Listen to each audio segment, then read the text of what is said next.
জানিনি মা, আমার নিজের আমি নিজে পড়তে বুঝতে নি, আমার রক্ত থেকে ধরো মা। আমার রক্ত ঠিক হয়ে গেছে, আর একটু যন্ত্রণা করছে না। আমার তো অন্য কিছু মনে হচ্ছে। সকাল হোক, আমি তোকে তান্ত্রিকের কাছে নিয়ে যাবো।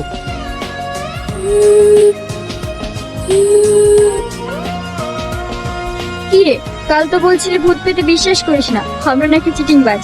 আজ সকাল হতে না হতে আমার কাছে চলে এসেছিস যে? আমি আসতে চাইছিলাম না, আমার বাবা মা আমাকে জোর করে নিয়ে এসছে।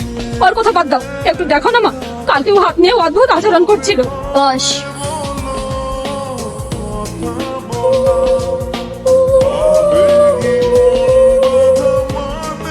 তোর হাতে যেটা হয়েছে এটা তো ঠিক হয়ে যাবে, কিন্তু আমি যেটা দেখতে পাচ্ছি একটা ভয়ঙ্কর আত্মা তোকে টার্গেট রেখেছে, যে কোনো সময় তোকে অ্যাটাক করতে পারে।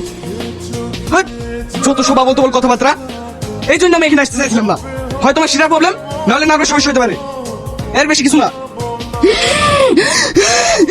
ছেড়ে দে আমাকে, ছেড়ে দে।